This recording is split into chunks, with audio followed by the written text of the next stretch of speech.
একবার এই রান্নাটা শিখে গেলে আপনি অন্য কোনোভাবে শুটকি রান্না করতেই চাইবেন না। প্রথমে কড়াইয়ে তেলটা গরম করে সেখানে পেঁয়াজ কুচি আর কাঁচামরিচ দিয়ে দিলাম। এখন এগুলোকে অল্প করে ভেজে নিব। আর অবশ্যই মরিচটা নিজেদের টেস্ট অনুযায়ী ব্যবহার করবেন। নিজেদের পছন্দ মতো যে কোনো শুটকি ধুয়ে পরিষ্কার করে এখানে দিয়ে দিলেই হবে। আমি পোয়া মাছের শুটকি দিয়ে দিয়েছি, সঙ্গে ১ চা চামচ আদা রসুন বাটাও দিয়ে দিলাম। শুটকির কাঁচা গন্ধটা যাওয়া পর্যন্ত ভেজে নিতে হবে, তারপরে দিয়ে দিলাম পানি। আর এখন এখানে ব্যবহার করছি হলুদ গুঁড়া, স্বাদমতো লবণ, ভাজা জিরার গুঁড়া আর লাল মরিচের গুঁড়া, সঙ্গে একটা টমেটো কুচি। এখন সবকিছু খুব ভালো মতো কষিয়ে নিলাম যতক্ষণ না তেল ভেসে উঠে ততক্ষণ। এবার কুচি করে কেটে রাখা আলুগুলোকে দিয়ে আবারও ৭ থেকে ৮ মিনিট কষিয়ে নিব।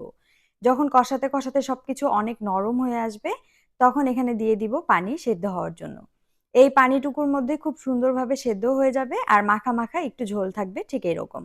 অবশ্যই চেক করে দেখবেন সবকিছু ঠিক আছে কিনা, লবণ লাগবে কিনা বা আলুটা ঠিকমতো সেদ্ধ হয়েছে কিনা। নামানোর ২ মিনিট আগে আমি এখানে ধনিয়া পাতা দিয়ে দিলাম। অবশ্যই এই রান্নাতে ধনিয়া পাতাটা ব্যবহার করার চেষ্টা করবেন। এরকম মাখা মাখা গ্রেভি থাকতেই নামিয়ে নিব। এভাবে একবার শুটকি রান্না করলে আপনার মুখে লেগে থাকবে। চেষ্টা করবেন এই রান্নাটা একটু নতুন আলু দিয়ে করতে, তাহলে আরো বেশি ভালো লাগে। আল্লাহ হাফেজ।